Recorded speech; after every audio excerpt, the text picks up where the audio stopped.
एक घने जंगल में एक झील थी जो सभी जानवरों की प्यास बुझाया करती थी। इस झील के किनारे एक छोटा सा मेंढक रहता था जिसे सब दाना मेंढक कहते थे। वह बेहद समझदार, धैर्यवान और ज्ञानप्रिय था। जंगल के जानवर अगर किसी मुश्किल में पड़ते तो दाना मेंढक से सलाह लेने आते। एक दिन जंगल में हड़कंप मच गया। पेड़ों के पीछे से चिड़ियां चिल्लाने लगी, बंदर उछलने लगे और हिरण इधर उधर दौड़ने लगे।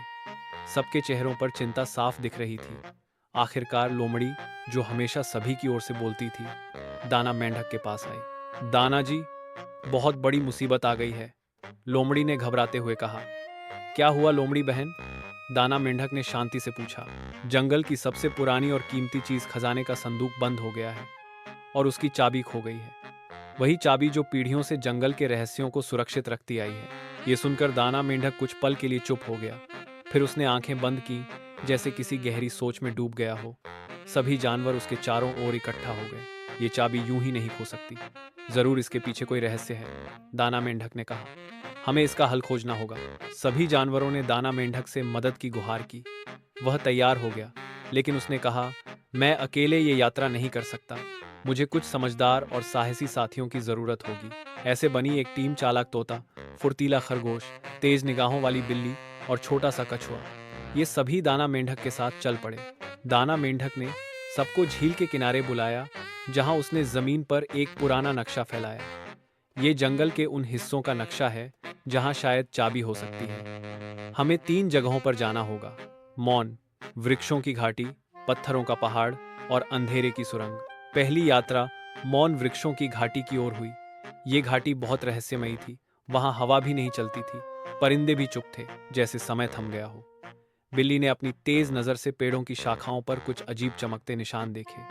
वे निशान किसी प्राचीन भाषा में थे। ये संकेत हैं, दाना मेंढक ने कहा। ये हमें बता रहे हैं कि आगे बढ़ते रहो। रास्ता कठिन है, पर चाबी की खुशबू इसी ओर जाती है। अचानक एक बहुत बड़ा उल्लू आ गया, जो इस घाटी का रक्षक था।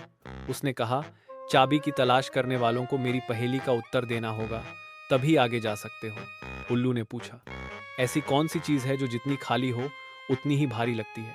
सब चुप हो गए, लेकिन दाना मेंढक मुस्कुराया और बोला, वह दिल जो घमंड से भरा हो। उल्लू हैरान रह गया।